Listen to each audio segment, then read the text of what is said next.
No, I hadn't got any measurements out of it, but let me say is that it's certainly been active. I went and toured the city the other day just so that I could understand where we were at.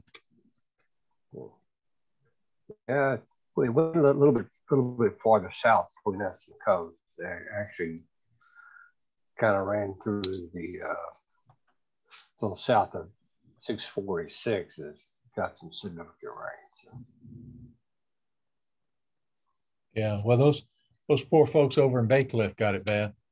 Yeah, they got that southeast wind, which pushed the water back up in their outfalls, and it rained on. That's the way that works.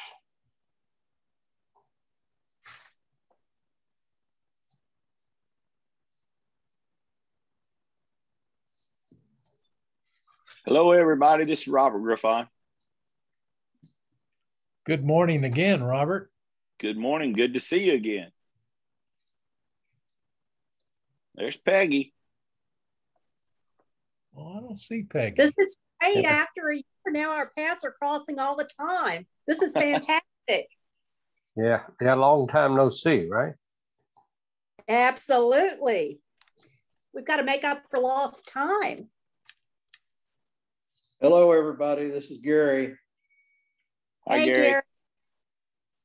Hey, Gary, I covered for you in the Dickinson Watershed Steering Committee. I said that you guys were busily involved in an executive session. Was I telling the truth? You definitely were. We just got out a little bit ago. Okay. Yeah, when they were doing a roll call, I knew that you certainly wouldn't have enough time to jump on, but was not certain how long the session would last. So on your behalf, I spoke up for you. All right. Well, I sure appreciate it, and thank you.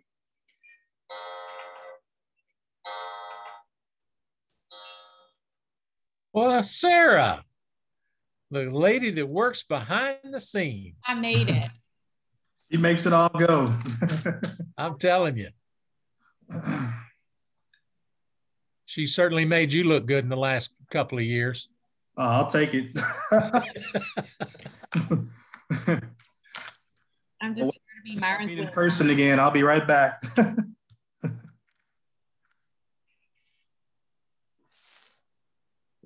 see what time we got in a minute. What time is it?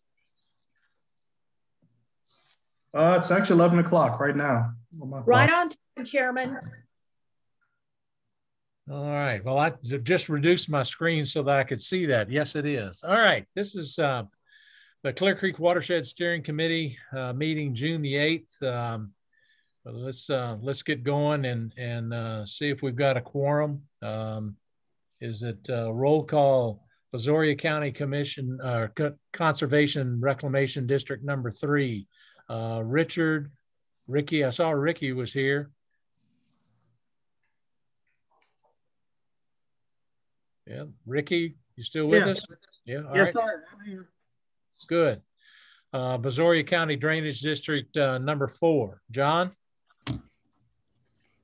Lee? They hadn't made it yet. All right. City of Friendswood. Robert, you there? Robert Griffon is here. Good. Larry Milliken for City of League City, and Peggy? Okay, Peggy's waving at us. City of Pearland, Robert. I don't know if Robert joined. This is Raj, rest of City of Pearland. All right. Raj, thank you for attending. Okay. Clear Lake Area Council of Cities, Bob? I'm here. Excellent, thank you. Galveston County Consolidated Drainage District, Gary? I'm here. Good. Fort Bend County Drainage District, Eileen? I'm here. Excellent, thank you. Galveston County, Ken Clark? I saw Mike. I'm here. All right. I like your background, Mike. Harris County Flood, Myron? I'm here. Great. All right. So let's introduce the guests, the folks that I haven't recognized that's not on my sheet. If we would start in and give your name and let us know that you're here. Christopher Sims with League City. Anthony Saludo with City of League City. Melissa Washington, Texas General Land Office, currently in League City. Bill Arias with the City of Friendswood. Dave Johnson, citizen of League City. Scott Elmer, Harris County Flood Control. Tommy Joe Scott, also with Flood Control. Jim Keith with Freese and Nichols.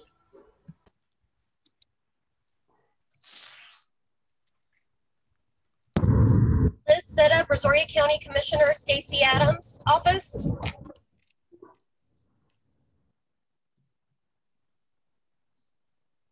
All right, anybody else? Does anybody have a comment that they'd like to talk about to the Watershed Steering Committee? Any of the guests, you have anything that you'd like to bring forward? All right, if we don't have any, go ahead. I commented on it earlier this morning, but one thing that kind of appalled me this last week was watching League City Volunteer Fire Department pull a refrigerator out of Clear Creek. And this kind of behavior by our citizenry is out of bounds. It needs to stop. I don't know what to do right now, but it did kind of upset me that we still have that kind of stuff going on. Then we wonder why we have flooding issues. So anyhow, just a general comment, just to lift up to keep people focused on taking care of our bio and keep it in good shape means that we don't trash it. Thanks. All right, thank you for the comment. Anybody else has a comment? All right. Item number 2 is approval of the minutes from April the 13th meeting. Everybody got those for the meeting? I move to approve the minutes. Moved by Robert Griffon. Do I have a second? Second. Second. Who made the second? Oh, my goodness. Okay. We got Bob here now. All right. I was already here, sir. That's all right. Great. All right. We got a first and a second. We'll take them as approved. If anybody has any objections, please speak now and your name. Hearing none, the minutes will be approved. All right, item number 3, discuss and take necessary action regarding the treasurer's report. Everybody has that? Any discussion about it? I have one item I'd like to talk about. If anybody has anything, please go ahead. Nobody else has anything. It's that I would like to think that we have been graced with a lot of great information, and the in this time of need we've had with the remote meetings, and I would like to think about continuing some of that with having some electronic capabilities to do either hybrid meetings or when we get in person to actually do some sort of broadcast electronically, and because of the presentations that are now coming out of some of the jurisdictions, Harris County Flood and et cetera, I believe that it would go a long way if we could have those same presentations during our meetings. And with having said that, is that having the capabilities to do some hybrid meetings where people could, come into our meetings who normally couldn't make a trip, and or have the information presented that gets presented at our meetings would go a long way. And I would like to have the opportunity to help Galveston County Consolidated Drainage District put forth some electronic capabilities in their building. I think it'd be a good use of the funds. Having said that, also is that I think some of the discussion needs to be had is that to let everyone know that League City has the capabilities currently to be doing that within our own jurisdiction at our Civic Center and some of the breakout rooms, so that if somebody had heartburn over spending some of our funds into those electronic capabilities for the drainage district, we could certainly think about running the meetings out of some of the facilities at League City, if that would be a better alternative. Hey, Larry, and I actually put an item on the agenda. I think it's item number 9 for kind of a semi discussion of this. Okay. Up closer towards the treasury report. Yeah, that's all right. That's what that item was for. Okay. All right. Well, good. But,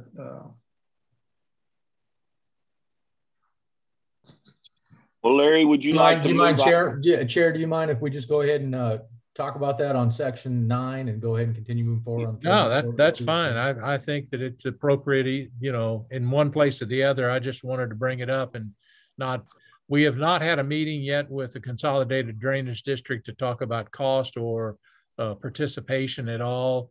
I just kind of wanted to talk to the group and see what, you know, what their temperature was towards those type of activities. So anybody else want to talk about the treasurer's report?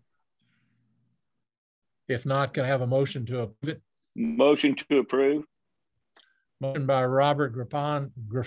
Any second? I'll second. Second by Bob Kozar. The treasurer's report will stand approved unless I hear objections. Anybody with an objection? Hearing none, the treasurer's report will be approved. Item number 4, update from Melissa Washington and the GLO. Melissa, it's all yours, girl. Well, thank you guys. One, I want to thank you mainly for the patience that you guys have shown over the last 6 months. I keep coming to you guys, and thank you for giving me the opportunity to update you on what we're doing with mitigation. We turned a corner about a month ago in announcing the awards for the round 1 competition. As many of you know, there were 290 applications, and we were able to fund 81 of those. They went to various districts and the awards were varying.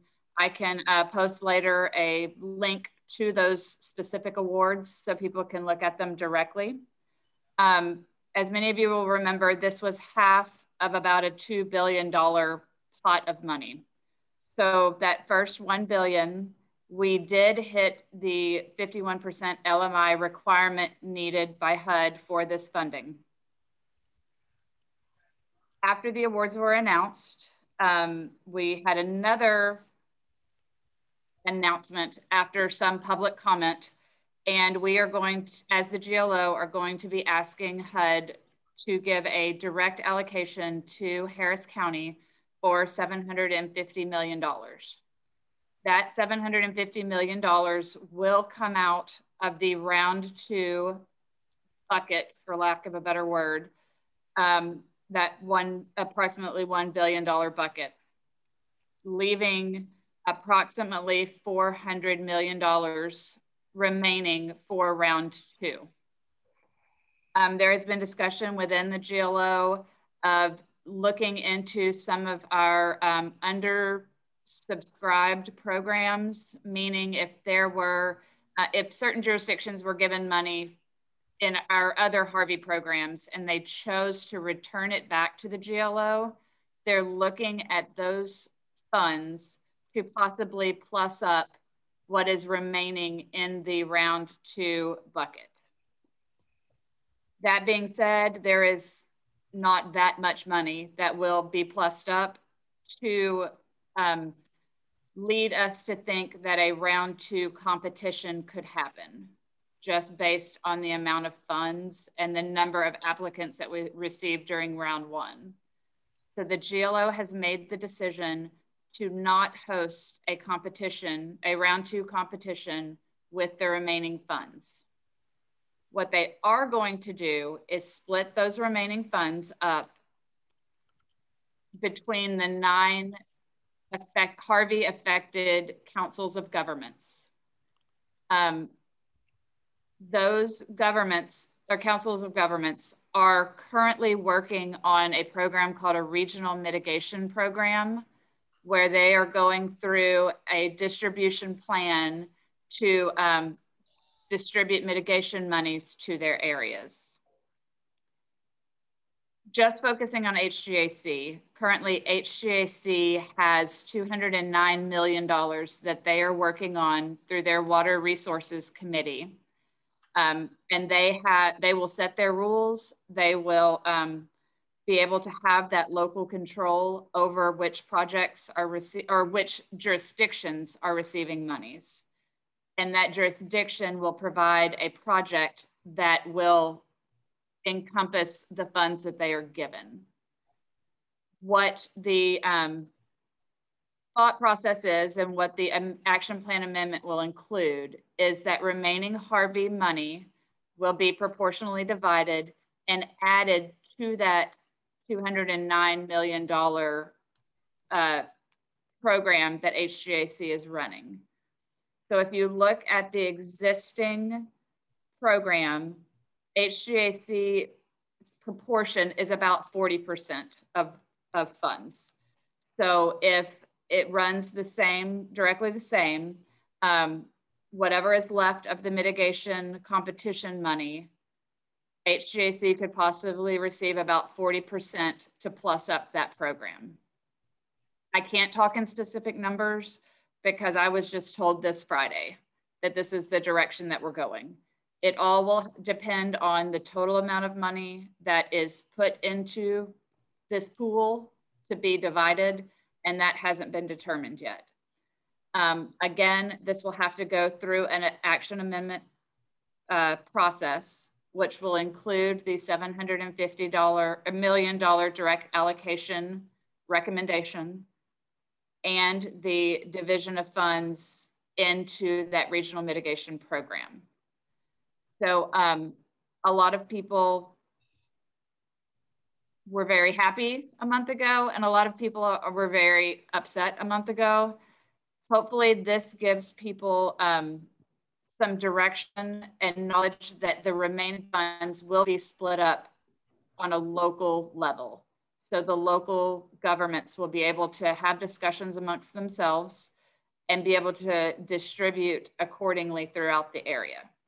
So what I will end with before I take questions is please have whoever your representative with HGAC is get active this month. I know there is a Water Resources Committee meeting tomorrow that several of you sit on as board members. That will be the main topic of discussion. I have spoken with Commissioner Myers. We have spoken with Chuck and Jeff at HGAC. They have direct contact with what should be and what could be in their rules. And then the HGAC board meeting is next week. So there will be a lot of discussion on how this remaining funds will be able to be allocated within our region. I'm sorry for all of that information, but it was a long process, and there are a couple of moving parts, but I wanted to get that in front of you guys to be able to ruminate on a little bit. And if you've got questions now, I can try to answer them. If you need to just make a statement, I would love to have that on the record, because that is probably going to be the biggest thing is advocating for your cities, for your jurisdictions to be able to, they will not be able to do some of the $100 million projects or the $50 million projects that were put forth in round one, but they will be able to get some much needed funds. So Councilman Milliken, I will turn it over to you for questions. All right, I've got some questions, but I'll let everybody else go first. Who wants to be first out of the hat with any questions or comments? My goodness, really? Oh, please don't be shy. It's okay. I've heard them all. In the past week, I've heard them all. Melissa, I've got a question real quick. Melissa already heard Bill with the city of Friendswood. Okay, Hill, I hear you first. Okay. just wanted to check with you, Melissa, make sure the cog mods, when the rules are written for that method of distribution, is that going to have to go back to the GLO for final approval? They will go back for final approval, but I can tell you that our program staff is working directly with Chuck, mainly because, as many of you know, Chuck Wemple is the president of the COG Association in Texas. So he has been working directly with them to be able to make that process as smooth as possible. They hope to not present something that would then have to be kicked back and changed. All right, who's next? Robert, I think I heard you next. Yes, ma'am. I know you've already heard from Joel out of our group on just getting the final scoring and how that was all calculated out, et cetera, across the way. So what I'm hearing is with the final disbursement, basically the majority of it, and I say that above 50% will be allocated then to Harris County. Is that correct? On that final disbursement? From what I have been told, they will get $750 million out of the $1 and a little bit of change billion that was remaining. And then what I was trying to understand to follow a little bit on the tracking was the remaining balance of the $450 million plus any other additional funding from Harvey was going to be pulled together through the Water Resources Committee then for development and disbursement at that through the recommendations. It will be pulled into the complete GLO pot. Okay. And then that pot of money will be divided amongst 9 COGs. Okay. So HGAC will not get the total of that amount. They will get about 40% of whatever monies are remaining in what would have been round 2. I got you. As it stands now. And I'm going to make that caveat to everybody that this is as it stands right now. Because unfortunately, it could change based on whatever HUD guidance is. Right. And I'm going to make a general statement for everybody, just so everybody knows. I don't know if you all know who the makeup is of the Water Resources Committee. I'm not sure if everybody knows, but I will state that for Brazoria County and for Galveston County, no one is represented on that board. It is mostly with Harris County. I do know that there are representatives out of Fort Bend and Sugar Land. The mayor is on there from Sugar Land, along with a couple council members from City of Houston. So just wanted to make that known for the rest of the representatives here. I've sat on that board meeting and was just surprised that it is made up, but it's made up by appointments only. It is not applied or applicable out for, I'll say, individuals such as myself or Hill. If we wanted to get on that board, it is made up from the political nature. I just didn't know if everybody knew that or not. Robert, on that note, let me say is I have been appointed to that board currently.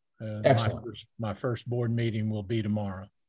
Excellent. The last board meeting I went to back in February, I think there was no one from us there. So I'm excited to hear that. Thank you. Melissa, this is Robert Griffon. Who make up the 9 COGs? If you can give me a second, I can look at it. I need to be able to drop out of the screen that I have.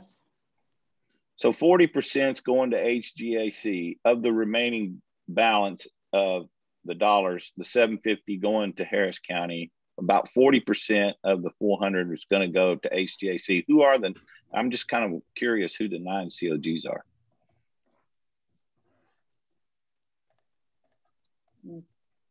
Okay.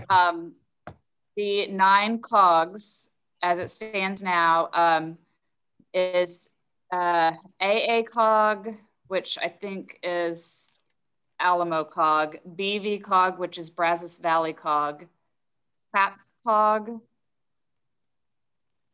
CB COG, which is Coastal Bend, CT COG, DET COG, which is kind of the Jasper area, GCR PC, which is the Golden Crescent COG, HGAC, and Southeast Texas Regional Planning Commission, which is the Beaumont, Port Arthur area. Could you send me, I got the acronyms, but I couldn't write down all of the names of those COGs, but I was just curious if you maybe send that to me. Yes, sir. I will send that to Councilman Milliken to send out to everybody, along with the link that has the HJC presentation for the distribution as it stands right now. You mentioned that HGAC had $209 million already in, well, let's say the bucket, and they're going to get another 400 million, about 40% of the 400 million, or does 40. That represent 40% including their 209? They will take their 209 million that they currently have, and it will be added to from the other $400 million pot. So if you count 40% of that, roughly you're looking at 209 plus about 160 million. So in total, they would have almost 400 million to be dispersed among the entire, amongst the COG.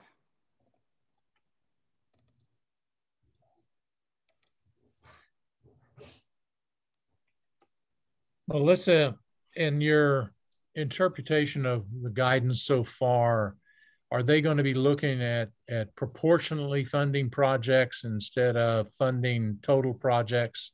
Is that your interpretation? I have not seen their rules to date. Looking at the presentation that I'm about to put in the chat, they have run a formula, and I'm looking for the formula weights as it stands right now. Households impacted will be 25%. Personal and real property damage would be 25%. Low to moderate income populations is 20%, and population within a floodplain is 30%. So they're running numbers from past storms to figure out what weight each jurisdiction will have. Currently, in this draft form, the HUD most impacted counties will each receive at least $2 million. The state most impacted counties will each receive at least $1 million. And then jurisdictions whose numbers are high enough on their criteria will receive a minimum of $1 million. I say that because look, there is a Excel spreadsheet here that lists out the individual cities that are currently going to receive direct money from HGAC. I will tell you that this will change because of some of the public comments that I have heard that will be brought to the board on the weighted factors that they have presented and that they have run these numbers with. So some of these quite possibly will change. So if anybody wants to look at it, I just put a link to that presentation, and those charts are about halfway through the presentation. On the, when sending items to me for distribution, Melissa, if you would send those items to Myron, he actually has a distribution list. It's easier for him to send those out. Perfect. That I would can be do that. very appreciated. In the case of the LMI requirements, when you're saying that the grading is going to be still 20% on the LMI, you know, is there activities or knowledge about the LMI requirements changing in this second round that might free up the scoring to some degree? I have not been given specifics about that. All I can say is that in the competition funding, the original pool, we have met the requirements for that 51%. So that is something that HGAC staff could take into effect in their calculations. Okay. As you said, a lot to digest. Any other questions? This is Bob Kozar. I have just one historical question. Years ago, I guess when this grant money was first announced, I remember a number of somewhere like 4.2 billion. Where did all of that money go? Was it GLO and somebody else, or we've had 9 different programs running, from housing, reimbursement, infrastructure. There's a planning portion of it that is a statewide flood plan. It was an economic program. There was an original infrastructure method of distribution that specific cities received money. There's mitigation, and there are 2 more smaller programs that will come about, I'm hoping by the end of the year. It just depends on how all of this plays out, where it will help with costs cities incur on doing their HMGP plans and resilient building codes, much smaller grants. Is that information available on the GLO website somewhere? Yes, sir, I can send that as well. Appreciate it. Larry, this is Peggy. Is there any information or help you need from us to give you in preparation for your committee meeting tomorrow? Peggy, it's an excellent question, and I wish I had those answers. But having said that it's my first meeting, I really don't know what I'm in for, except for what Robert has related earlier about being the only person there that representing this group, or any semblance there of these counties. So I really don't have an answer for you. I apologize. So Melissa, is it your understanding that a decision will be made tomorrow? I guess ideally that would go forward to the HGAC board. I do not expect any decisions to be made tomorrow.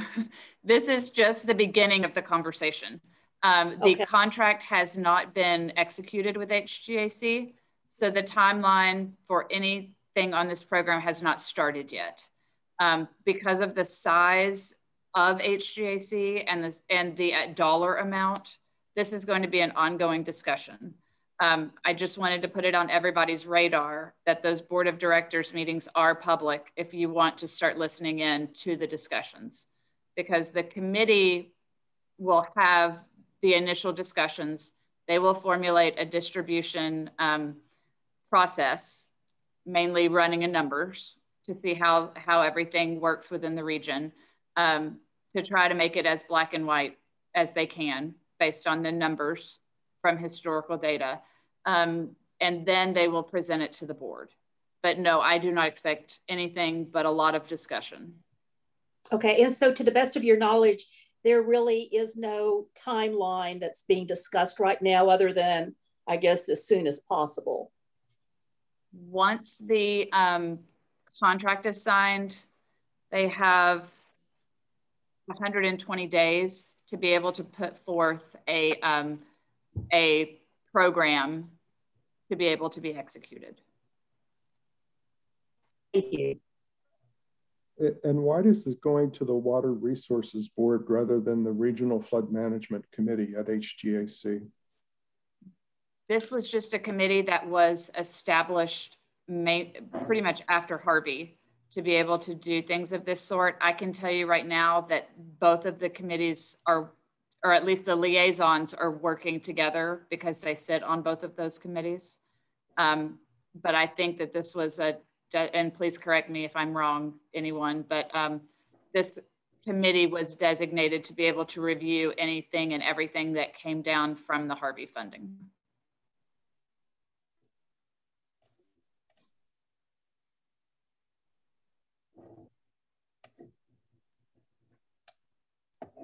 On this topic, Myron, is this your first knowledge of this change in activities and the direct allotment to Harris County? And is that 750, is it going to be coming to the Harris County Flood Control or to Harris County themselves? Hi, Larry. I actually heard about it. I guess that was last week when I think everybody else heard about it in the news. Scott, I know you're on the line. Have you heard anything else from executive management in regards to any of this? Sorry, couldn't get off mute. No, to some degree, we still have a few questions, particularly what you just mentioned, Larry, was it's going to Harris County Flood Control on that. So, you know, and I know personally, I wasn't sure. I was assuming it would be round 2 funds, and Melissa just confirmed that on that. But no, we are still working out a few details ourselves. Okay, and not that I would have thought that you would have had a clear handle on it, learning about it last week. I was just trying to understand if the money was coming to flood control or to Harris County themselves, because in flood control, I think that the communications between this committee and flood control have certainly been enhanced and are very, very solid. I was just kind of curious if in fact that we in the watershed would be able to capitalize on some of that found money, if you will, or that round funding to some of the projects that we have in this watershed, and what to do to accelerate that identity of those projects. And that's where I was going with that line of questioning, or trying to understand, is that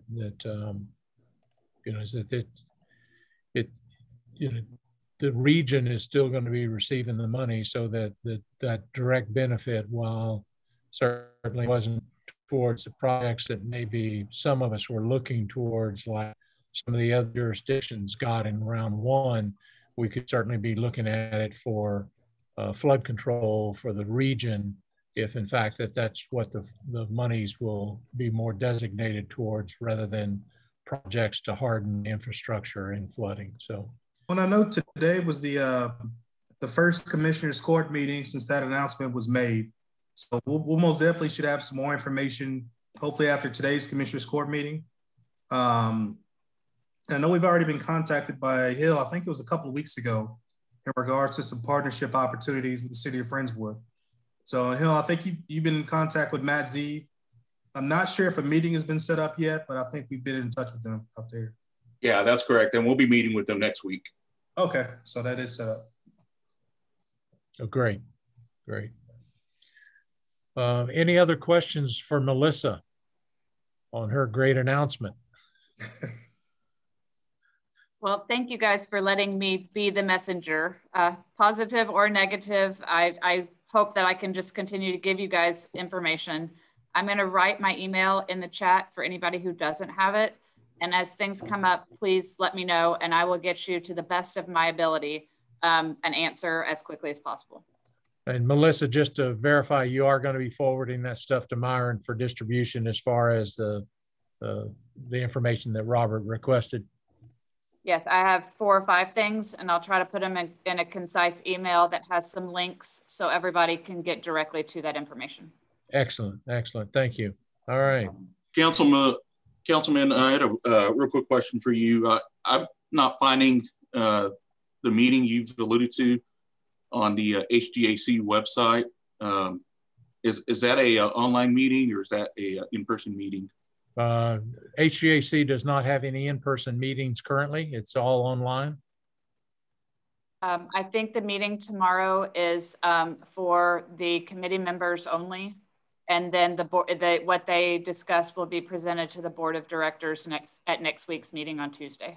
Okay, thank you for clarifying that. No problem.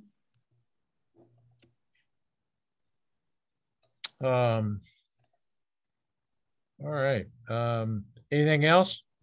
Moving on. Item number 5, general discussion. Russ Poppy, how about Myron, you want to take that? Sure. This was an item that Mr. Kozar brought up during the last steering committee meeting, during the general update from each entity, in regards to having a representative from the San Jacinto Regional Floodplain Group come and present to the group as far as what they've got going on. I took that back to my team, and I guess Russ Poppy is the chairperson of the group. So I obviously couldn't get him in here today because, usually these meetings fall on the same day as Commissioner's Court, the second Tuesday. So from looking at his calendar for the next meeting, which would obviously fall on Commissioner's Court, the only day that he would have available, if possible, if we could move the meeting from August 10th, 2021 to August 11th, which is that Wednesday, if it would work for everybody else. And I know that kind of combines this item with the last item with the next regular meeting schedule. Okay. So, do you want to talk about it some more? Yeah, I'm open for discussion. I personally, my discussion point is that anytime that I can get an audience with Mr. Poppy, I would enjoy it. I think that it would be great and beneficial for him to understand this steering committee and what we're all about, so that as in the past, I would not, say no to changing the meeting date, one day or for that matter at some point to accommodate his schedule. Since the Commissioner's Court, it's going to be hard to have them change their schedule. Much not the case with us. But at any rate, that's my only consideration or talk. Anybody else? No, I'd be excited to see it'd be great. All right. I guess that was an affirmative, Robert. I kind of had some static there. Anybody else? Oh, I'm sorry. Anybody else? Wednesdays work well with me. Okay. Okay. Yeah. So what I've already done is put a calendar hold on his calendar for that date. So that way, if something, the only thing that could come up is if the commissioners or the county judge pull him in another direction, some kind of way. But other than that, he should be good to go on that day. Okay. Well, we can make a motion to move it to the 11th and have a second and discuss it. And if everybody's in agreement, we can go ahead and make that a decision now. Okay. I make a motion that we make the August meeting the 11th. I can second that. This is Robert Upton. All right. So a motion by Robert Griffon and a second by Robert Upton to move the meeting to August the 11th. We'll consider that approved unless I hear some objections. Anybody object? All right, hearing none, so moved. We'll move our meeting date next month to August the 11th. Okay, item number 6, discuss the necessary to take action regarding the project updates from Harris County Flood Control District. I know that you guys want to share your screen.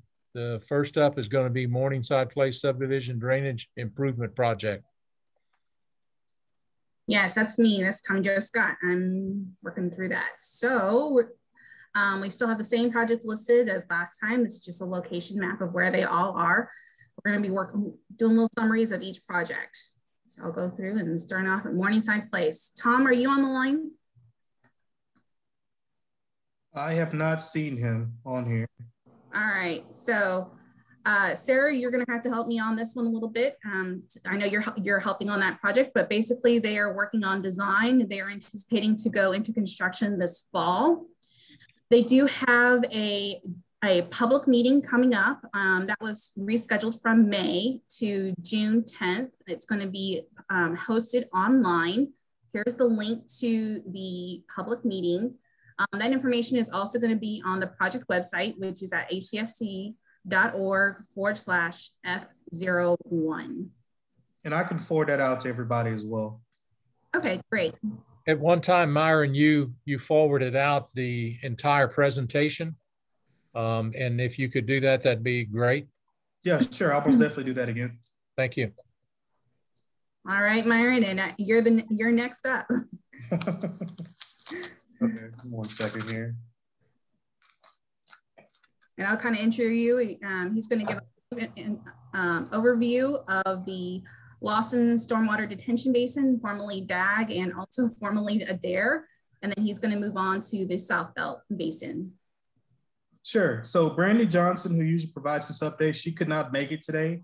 She's in a training course all day. Not much more of an update than what she provided last time.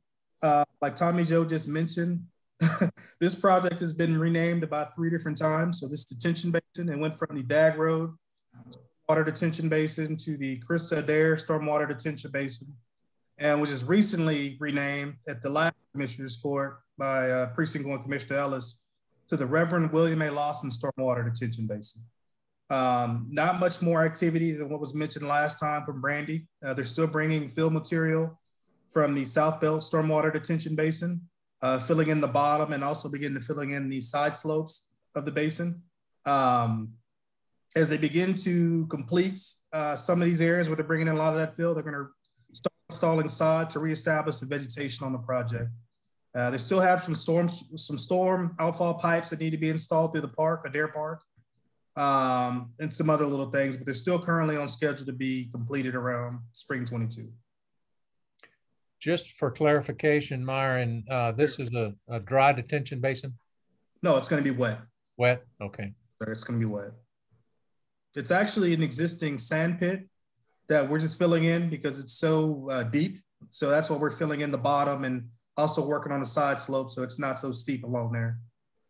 And Harris County Precinct 1, we've been working with them to also incorporate a trail system around there. And they're going to put some park benches and some other amenities since it's so close to their park over there. There was one of these that Pearland was going to tap into. Is that further in that other project, Robert? I think it's this one probably. What did Robert? This basin here is located off of Cullen and Beltway 8.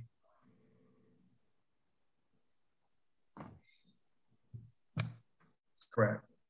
You can see the South Belt Basin is way a little bit further to the east towards 45 up there. Okay. All right, Thomas, you can go to the next one. And also just similar to what I was talking about earlier, the on-site fill that's occurring at the Reverend William A. Lawson Detention Basin. That material is getting brought from the South Belt Stormwater Detention Basin. They've been experiencing a lot of rain over the last month, so they haven't been able to haul as much material as they possibly could, but they're also out there chugging along. Up to date, they removed over, I think it's around 500,000 cubic yards of dirt. So they're still working, sprint sand and clay, hauling that dirt. It's just, if we can get the weather to cooperate, they'll be able to probably get a lot more done out there, so.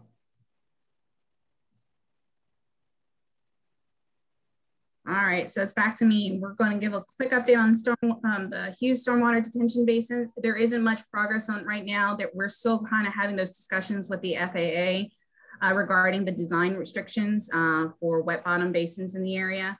Since we are in the buffer zones for Hobby and for Ellington Field, we're on the outer edges. So we do feel confident that this is going to move forward with a wet bottom basin, but we just have to confirm those details. All right, moving on. Scott, over to you. All right. This is another basin that's had a few name changes. Right now, we're calling it the FM 1959 basin, just because we're waiting on a permanent name on that. And this ties into the larger Clear Creek project. Harris County Flood Control does own the property in red. It's 3 separate parcels out here, and it has been purchased. We have been looking to see if there would be an advantage to incorporate this into the larger Clear Creek federal project. At this time, it looks like we will not be incorporating it into the Clear Creek federal project. For our Friendswood friends on the call, this is probably another discussion we wish to have with you about possible partnership on this basin. To fully maximize the site, and we do have a few still environmental considerations we have to look at. We're probably looking at about somewhere around 1,100 acre feet of potential storage out here, and to build that out, we're probably talking in the neighborhood of $30 million out there. the majority of our bond funds that were allocated for this project went to the purchase of the property. So building this out in the near term will probably require some type of a partnership project. So I will move on to the next slide and talk about the larger Clear Creek project. Before you move on from that, just to clarify, yes, sir. Your statement is that this will not be, this basin when built will not be needed for the upper Clear Creek project? That is correct. Okay. That's correct. We're looking at achieving mitigation through other means for the larger federal project. Yeah, I understand that the larger federal project had come up on the short end as far as the amount of detention that y'all are, needing up there, and that you were considering this, but then this is not in consideration any longer, and now you're looking for partners into this project? Yes, for more local benefits, yes. Well, as a city council member from Friendswood, I welcome that information. I'm sure that Hill and several others will be reaching out with you in regards to that and other possibilities along the Clear Creek watershed, because we have several projects that we would definitely like to visit with Harris County about. Great. We're looking forward to that conversation in a week or so with your team. Thank you. All right, go ahead. All right. Any other questions on this slide? All right. So where are we at on the Clear Creek federal project? The big issue that we've been dealing with in the last year or so, we took a series of data, the project that was identified in the GRR, took all those specific project components, put them in an updated H&H model, going from a steady state model to an unsteady model using 2018 LIDAR data, using the latest and greatest information on land development in the area. And quite frankly, we came up with a project that we, as an agency in partnership with the Corps of Engineers, said, yeah, we can't really build that project because we cannot. We are fully 100% committed to having absolutely no downstream impacts and down to the hundredths of a foot. And so we said, look, we can't build the details that are in the GRR model as defined in the GRR model and still uphold our commitment to zero downstream impact on that. Next slide. What are our boundary conditions that we were looking at? One, we have an authorized budget, both on the local agency side with flood control and on the Corps of Engineers. And we got to stay within the authorized budget on both agencies. And the most important thing, as I said, is fully mitigated solution. Absolutely no adverse impact down to the hundredths of a foot. That is a commitment we have as an agency, and it's a commitment we fully intend to honor. Maximize the flood risk reduction benefits within that budget and with the fully mitigated solution.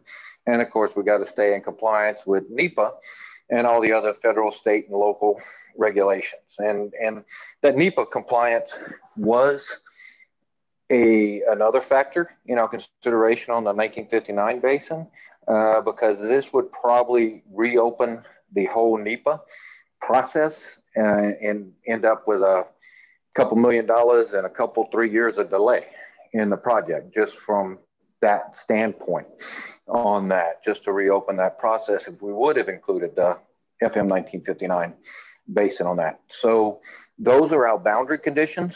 Our scenario A is the GRR components identified in the 2013 GRR. Just to give you an idea of the level of effort we've been trying to go through, we are on June 11th submitting scenario H to the Corps, which is a number of different iterations we have been through with our partners with the Corps to make sure we meet these boundary conditions. So on June 11th, we intend to submit scenario H to the Corps within these 4 major priorities on that. And then on June 18th, Russ and I have a meeting with the Corps to go through scenario H and any initial feedback from the Corps. Assuming that scenario H gets blessed locally, then it actually will have to get amended and approved in Washington, D.C. And at that point, we can restart the real hard work and get going again. So next slide. Milestones. As I said, June, July timeframe, hopefully we'll get approval for scenario H all the way through Washington, D.C., which then lets us finalize H&H models, get them all signed off by the Corps, the basis of design report get approved, and then late summer, early fall, initiate the final design stage.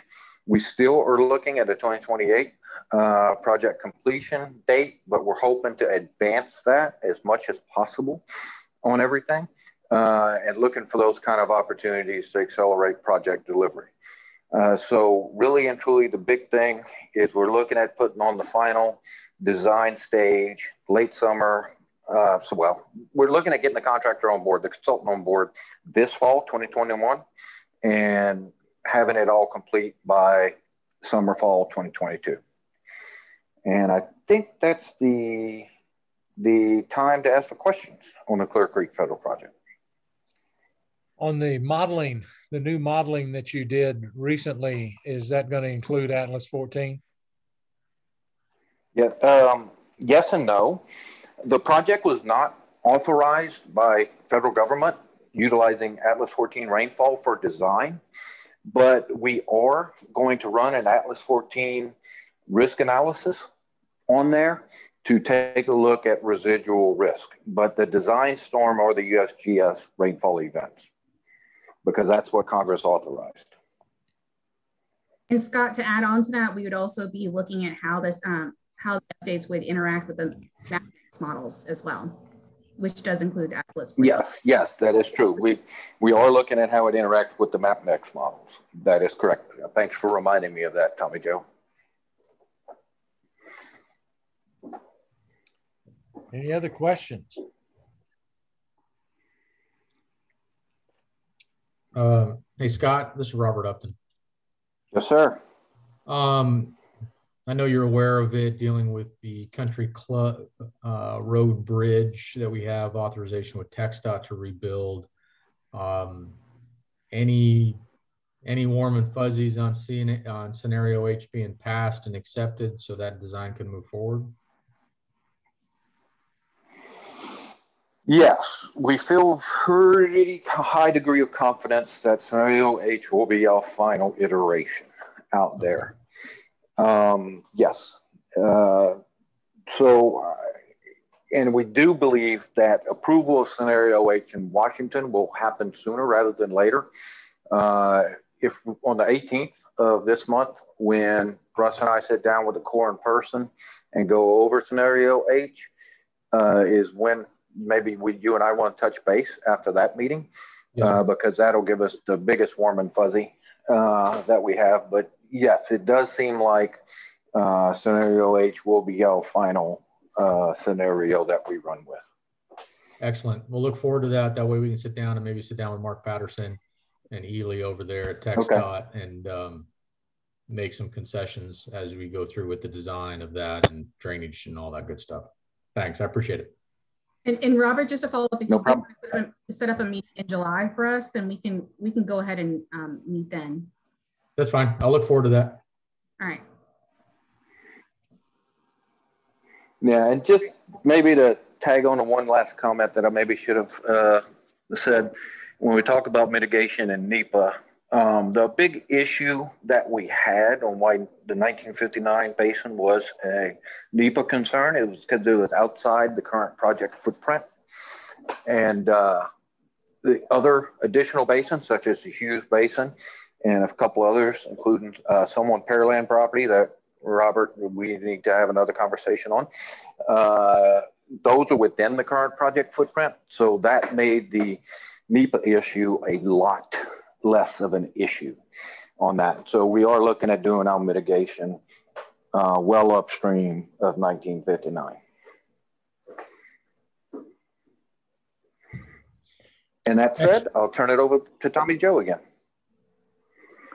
All right, so I'm going to go over the last project, which is Mud Gully. So they are still working on the phase 1 project, which is going to be upstream or north of Scarsdale. And actually, I'm going to roll over to the map so you know where I am, which is over here. And this little road right here is Scarsdale. So they're just still working in this area over here. And they are still anticipating that that construction will wrap up in fall 2022. Since we last talked a couple months ago, many of our projects have been experiencing delays due to weather. Mud Gully is no different. Actually, and you can see some of the progress we have on some of these photos, but you can see one right here where we have water filling up in the channel on one of our rainy days. So we have a few delays, but overall we aren't expecting a major delay in the completion of the project. And that is my quick update of Mud Gully. And we do have where you can go online, sign up for our listserv and find out more information about each of these projects. Any questions? Excellent report again. Tommy Joe, thank you very much. Any questions from anybody? Larry, would you like me to resend this presentation back out to the group? I would appreciate it, yes. Okay, yes. Because what I'm starting to do now is I'll resend this presentation, but Sarah is also video recording the whole meeting as well. So I'm gonna send that out as well, just in case anyone wants to rewatch this meeting at a later date. Excellent. I guess I didn't understand on the NEPA requirements on the 1959 basin, you were able to find a place upstream. Where was that? I guess I missed that in your conversation. Where was that detention area that y'all found inside the footprint upstream? Sure, we have actually several detention basins upstream that are benefiting the project. The Hughes Basin is the primary one. It was originally not on the table in 2013 when the GRR was put forward. So that one's roughly about 1,100 acre feet alone right there. Then we are looking at one of the pieces of property between Beltway 8 and the main stem that's owned by the city of Pearland.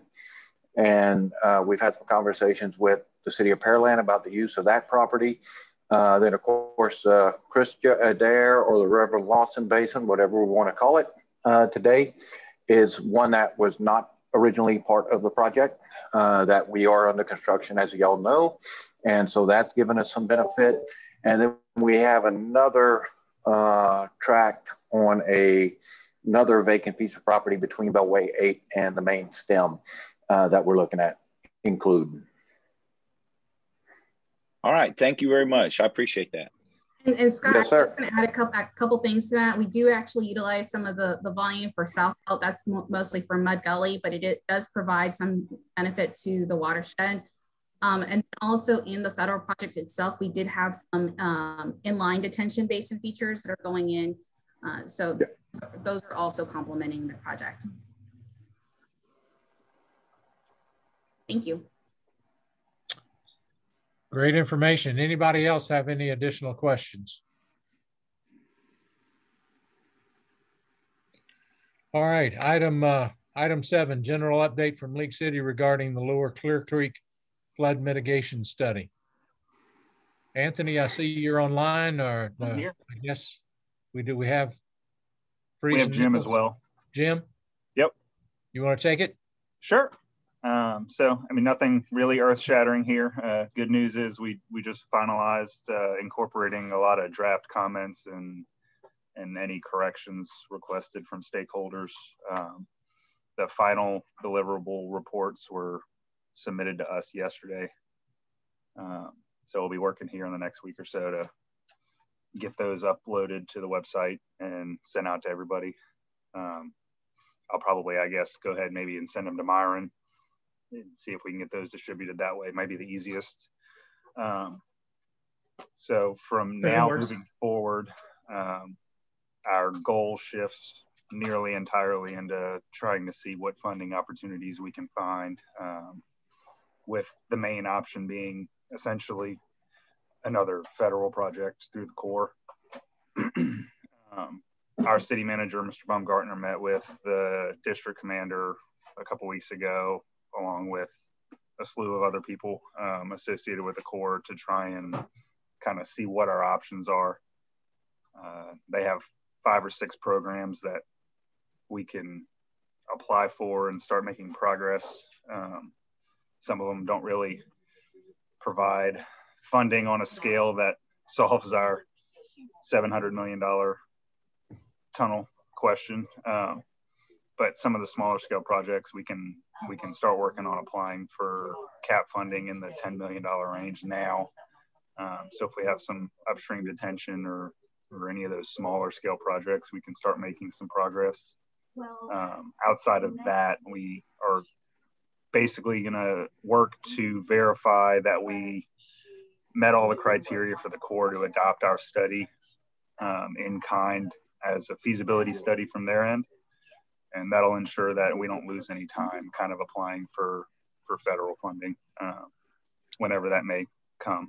So we're working to kind of figure those paths forward out here in the next couple months, and hopefully we'll have some more concrete options here soon.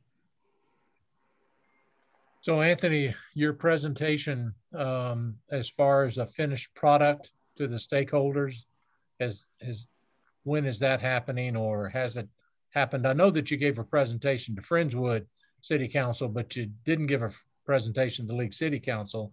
And I don't know if you gave a presentation to Harris County Flood Control, but you know, having said that, is it the final product and presentation, you know, when is that going to happen? Or we do not have anything scheduled as it relates to kind of our progress stakeholder meetings like we've had a handful of times. We do have a presentation scheduled for our council meeting on the 22nd.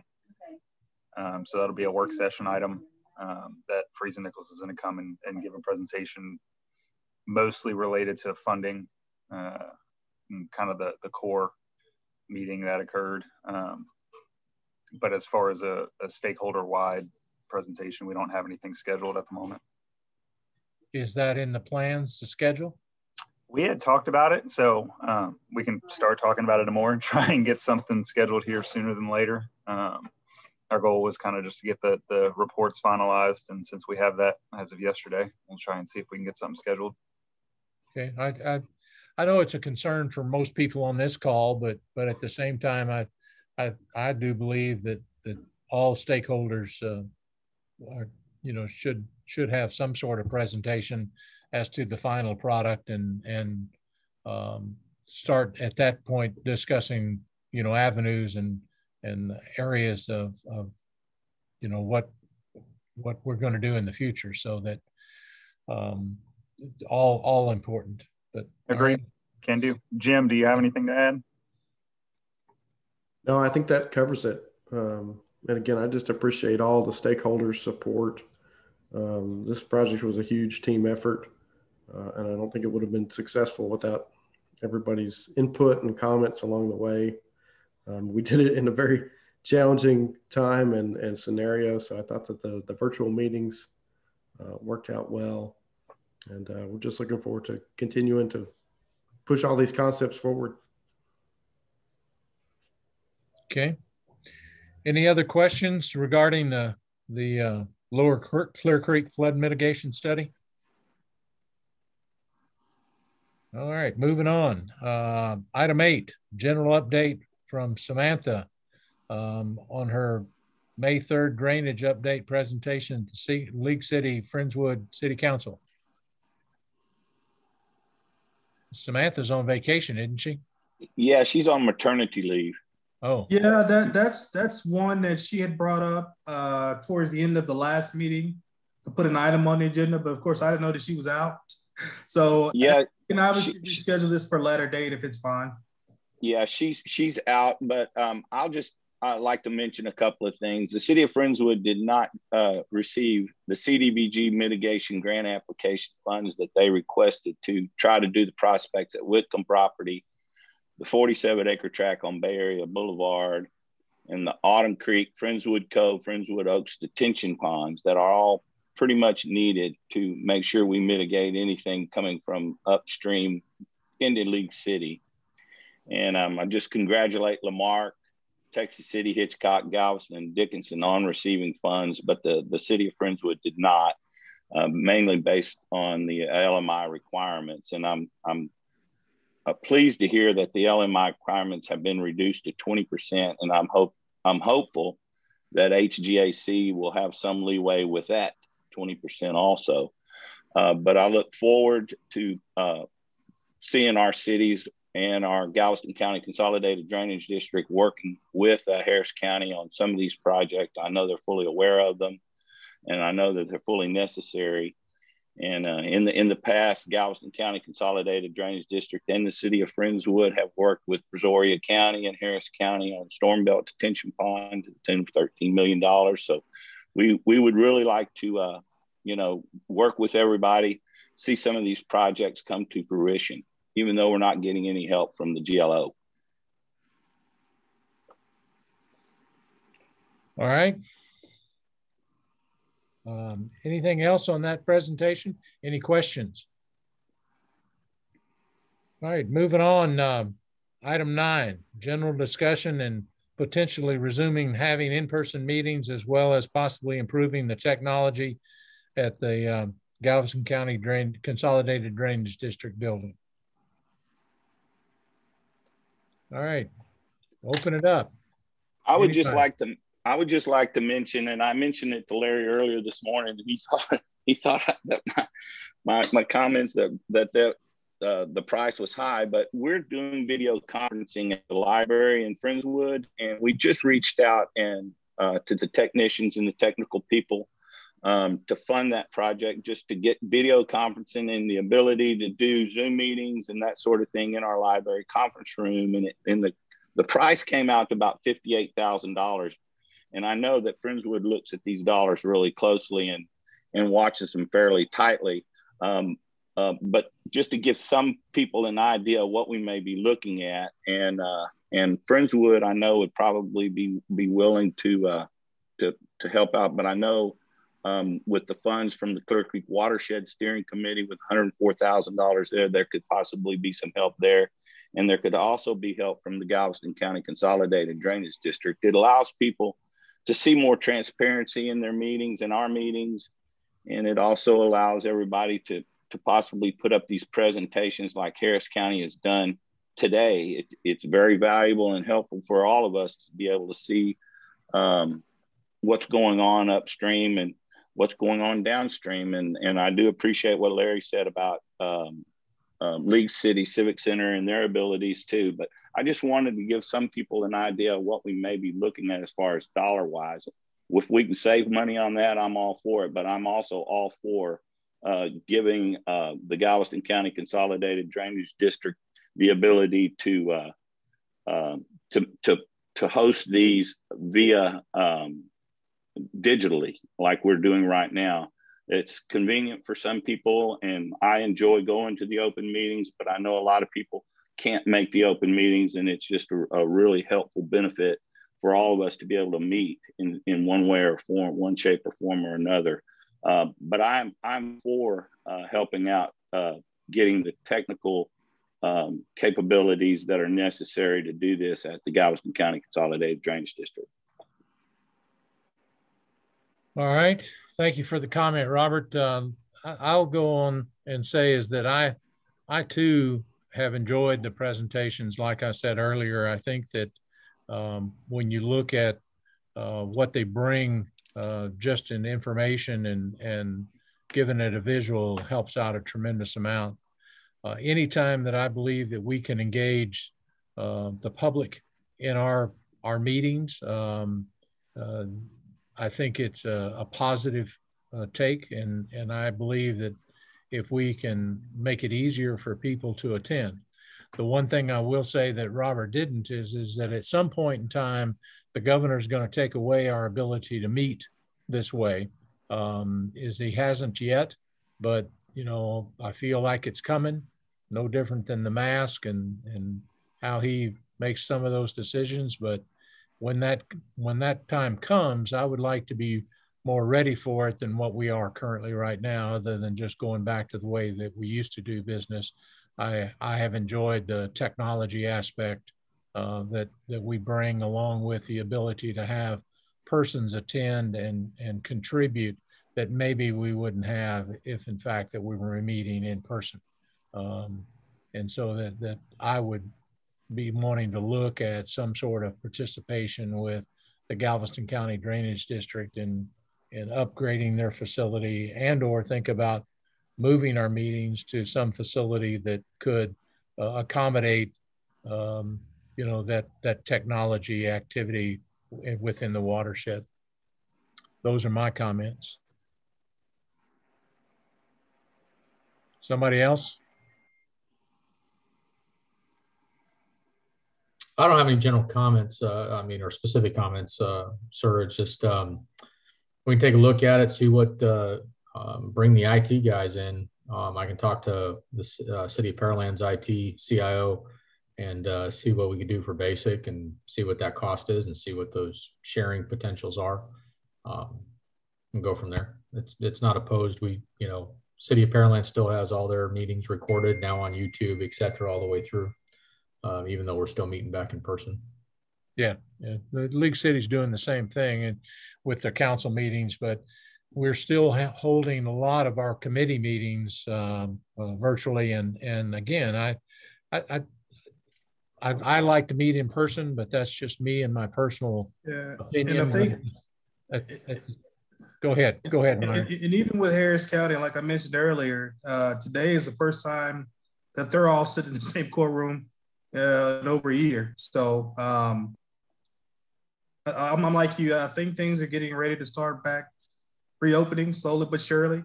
And I guess as far as upgrading the technology at the GCCD building, I guess as far as a general timeline is what we're looking at, because I know it's not one of those that it can be implemented in a day or two. In regards to our meetings, which our next one will be August 11th. I guess we should still keep that one virtual, I guess, till we figure everything out.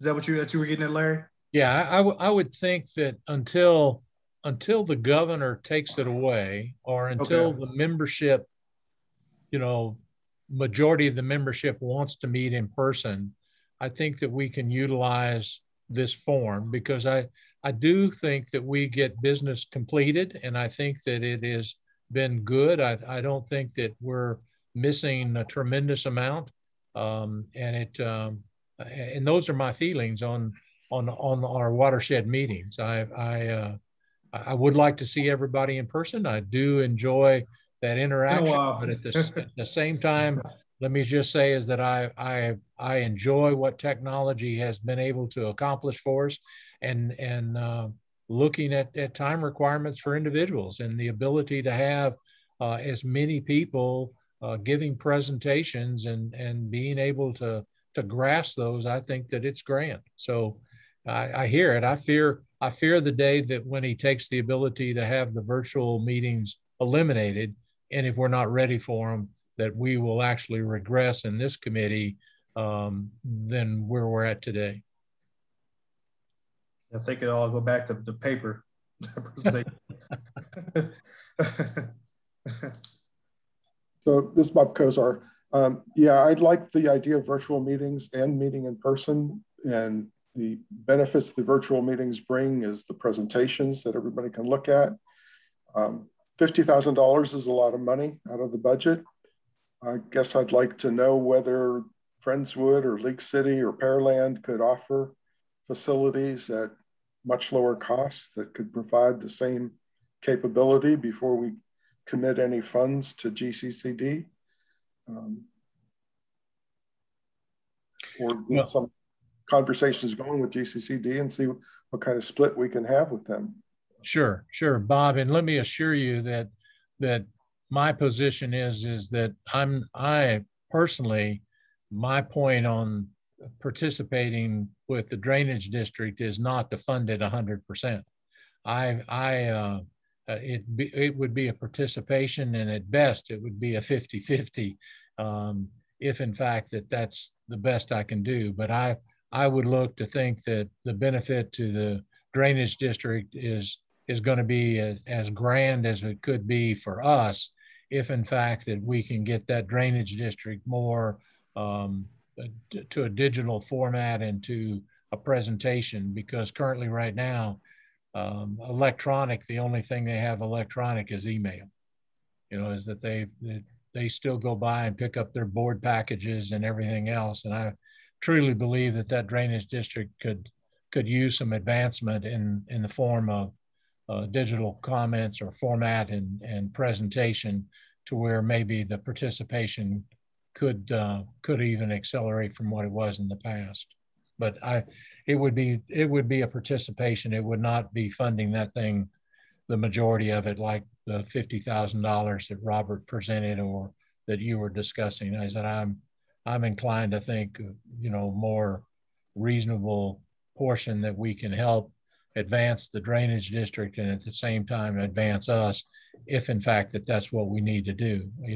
I'm perfectly fine with if the group would like to explore abilities to meet in Pearland or to meet in League City or for that matter in the city of Friendswood, rather than the drainage district. That's okay. I'm not proposing to spend money if we don't have to. And I agree with Larry Milliken there. I never thought that we would do 100% of it. No, I know Gary Harris is online. I mean, would this be something that we want him to take back to his group, to the drainage? Well, I know that Joseph is already in talks with some people at Friendswood in regards to their technology. Yeah, okay. I've got a meeting from the drainage district meeting this morning. I've got a meeting scheduled next week with Joseph and technology people. Okay.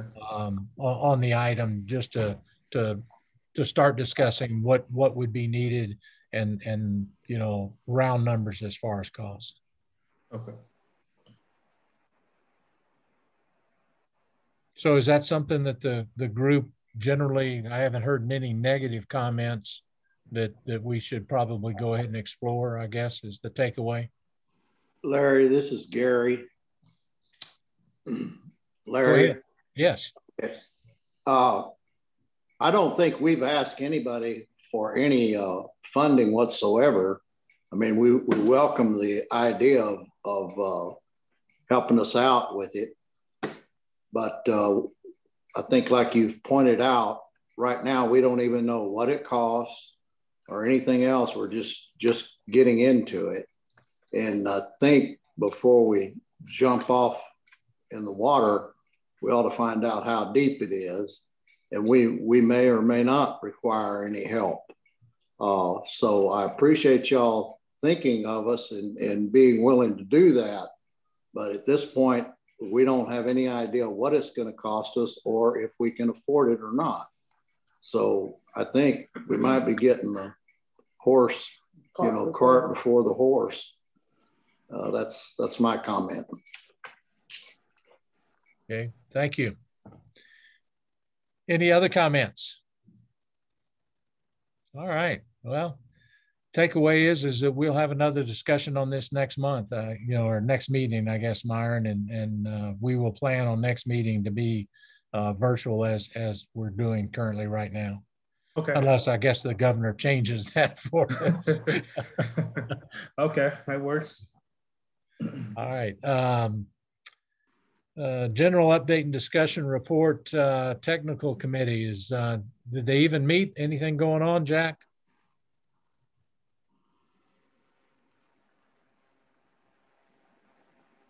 All right, Jack must have left us. Yeah, okay, I'm back here. No, I'm here listening.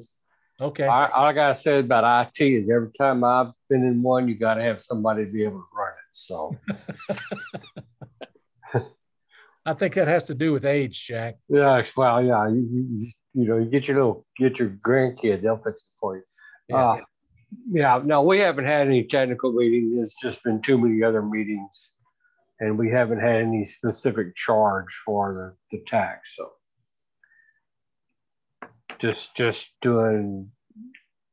trying to get all these other studies together. So, all right, thank you. Item 11, general comments, reports from each entity. Let's start at the top. Brazoria County Conservation and Reclamation District number 3. Ricky, you still with us?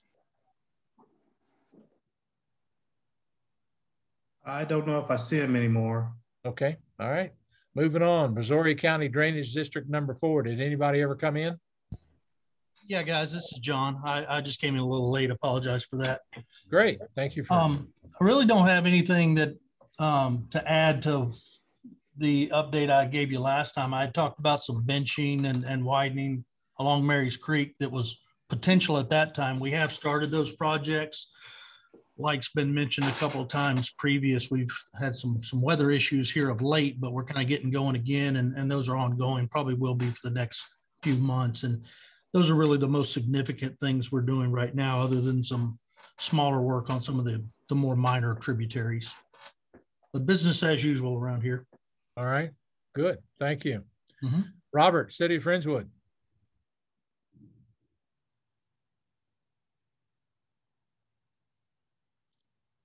Robert? I think he might have hopped off too. No, he's muted. Oh. No, I'll take that back. He's gone. I'm sorry. He's gone. All right. He's gone. Anybody else from Friendswood still on? All right. I'm still on, but I don't have anything to add further. Okay. Thank you. City of League City. I'll jump on first. Is that League City continues to do their interior drainage projects. We passed a bond, and that's $74 million. We keep inching our way forward with projects, and as each month comes along, more projects come available and engineering being done, that we're able to accomplish a little more of those items and go forward. About the only thing that we stumped our toe on is that we had some projects on Magnolia Creek and Cedar Gully that were programmed on a conveyance issues to get those cleaned up, de-snag and clean out the bottoms and work forward on those projects. And the engineering study revealed that we weren't going to be able to just clean those up and repair the banks like we had hoped, that the banks won't support the activities, so that we're having to regroup on those two large projects of conveyance, get some more engineering done, because quite frankly, is the neighborhoods would not support the idea of the clear cut and laying the banks back as large as what needed to be done to convey the water at the optimum rate. But we're investigating other possibilities and activities along those lines, as the other two large conveyance projects that we have in on Landing Ditch and up there, we've got some issues that we're doing some activities that are going to improve that conveyance. And then the other big item is that we're starting to move forward with a lot of the new subdivisions that's going down to Dickinson Bio and that watershed that's in the consolidated drainage district. They're moving forward, starting to move dirt around, and we're going to start looking at building a lot more homes in League City in the years ahead, and in respects to those projects that are coming online in that other watershed. But other than that, that's all that I have to report. I don't know if Peggy, if you have something that you'd like to share with the group.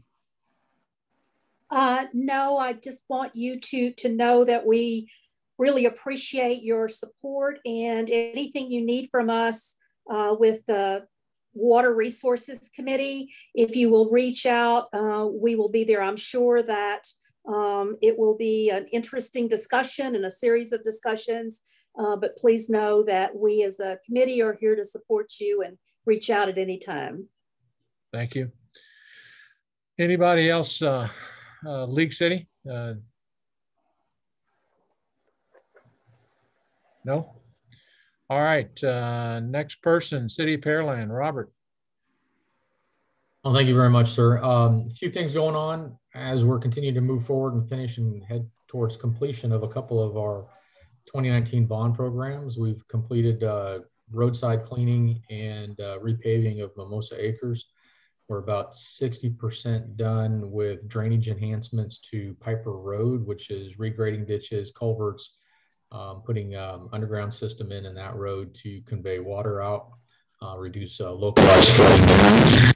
We are in the process of one of our major drainage areas trying to finish acquiring a piece of land for a brand new detention basin, and then we'll be able to bid that project out, and that's in the Willow Crest subdivision, and that'll be a enhancement to localized drainage areas that are outside the 100-year floodplain.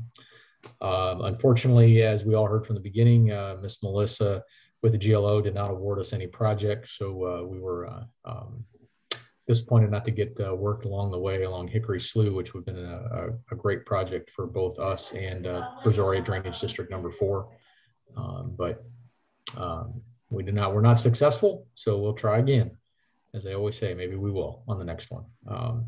Other than that, we are in the midst of our budget session. We just completed our 5-year CIP look ahead. We'll be heading to council on the 19th of June to present that to them so that they can pick it apart and provide any comments or reorganization of priorities. And one for you all to note is that at council on the 14th, make sure my date's right. Yeah, this coming Monday is that the city has, or at the direction of council, has decided to allow council to discuss and resurrect what we talked about a couple of years ago, which was a drainage utility fee and converting the drainage system in the city of Pearland into a enterprise fund similar to a water and wastewater infrastructure. So they are revisiting that topic that was prepared a couple of years ago, having that discussion, and with the intent to put it out to the voters in May of 21 to vote to determine if that is something they would like to visit and create a drainage utility fee, similar to several others that are out there across the great state. So there's many out there that have drainage utility fees, but they've decided to put it to the voters versus just doing it by an ordinance. So that's something that'll be forthcoming if you want to listen in the council meeting on Monday night. That's interesting, Robert. Is the drainage fee going to be different than what, say, the city of Webster does in a impervious cover, or is this going to be more of a, like you said, an enterprise fund that is going to be budget based and taxed accordingly? It'll be budget based. It'll be just like an enterprise fund. Each property will be assessed based off of their impervious cover. Some of it on the residential side will be there'll be pros and cons, ups and downs, but it'll be a flat rate on the residential side, but then a per 1,000 square foot rate on the commercial side. So there'll be some work that needs to be done on GIS and calculating out what approximate impervious cover is by plan sets for commercial areas. And with that, it'll set it up to pull away from the general fund so that staff associated with that, maintenance opportunities would then be out of that, similar to a water and wastewater collection, distribution, and treatment system. In that, we'd have the ability then to also do capital projects, both from a cash-based pay-as-you-go, and also if looking forward as a debt-based system, where a portion would go to generate larger scale projects that could be afforded through that fund.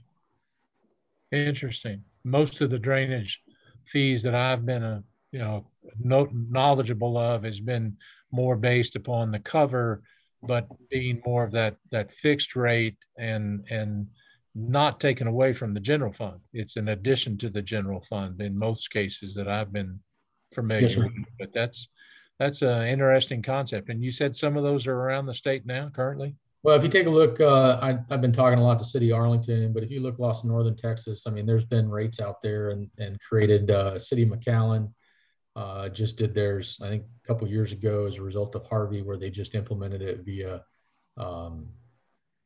council action. You can look at City of Austin that has that variable rate that's very complex. But we've taken it to try to simplify it as much as possible from a staff level to implement that, but then taking a look then and really kind of doing operations and maintenance and capital funding, just like you would a water and sewer fund. Excellent, excellent. It'll be interesting. You said that's on the 14th? Yeah, that'll be Monday night. They'll have that discussion. We're bringing it back to life to see if they want to resurrect that or not. And then, like I said, it would go out to the voters in November for the November vote. And if approved by the voters, then we'd have several next steps, probably about 6 months worth of work, having a consultant help us finalize the business plan that staff started a couple of years ago, and then really lay out commercial properties and start figuring out the way to assess that value, probably through their water bill type, et cetera. And then that fund would then be set aside. So in there are a couple of things with that. It would also be funding set aside solely for buyouts, taking a look at property buyouts associated with that. And then also, like I said, maintenance, capital expenditures, and then also equipment. So it basically becomes like a water and sewer. Sure, utility. sure. Yeah, interesting. Excellent. Thank you for bringing that up. Yes, sir. Thank you. Any other questions for Robert? Okay, moving on. Clear Lake Area Council of Cities. Bob? Just want to bring up one thing. The Harris County Flood Control District has been very proactive in getting the second outlet gates open during these rainfall events that we've had in May. They are not waiting for the level in Clear Lake to get 2 feet higher than the bay, but before the storm is coming, they get out there and get those gates open so that the water can get out to Galveston Bay as quickly as possible. That's about the only news I have. Have you, Bob, in that reference to that, have you noticed a difference in the way that the lake is reacting in these conditions? It's the extra flow out. The lake now matches what Galveston Bay is. It's not backing up in the lake. We had the 2 rainfall events in May, early May, and one in late May.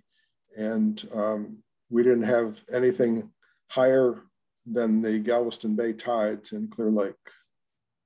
Okay. All right. And that's not been the case in those heavy rainfall events in the past? Well, those in May weren't that heavy, but it does look like it's helping a lot in being proactive at getting those gates open. Excellent. Thank you for the report. And Bob, I'm actually going to jump in on this. And this is actually something we had a follow-up for this for a number of cities down closer to the gate. So we actually did an analysis, a historical analysis of the performance of the second outlet gates. So we are actually working on that evaluation. We're still in the final phases of that evaluation. But when that becomes available, we will definitely be sharing that information. All right. Good. Thank you, Tommy Joe. Galveston County Consolidated Drainage, Gary.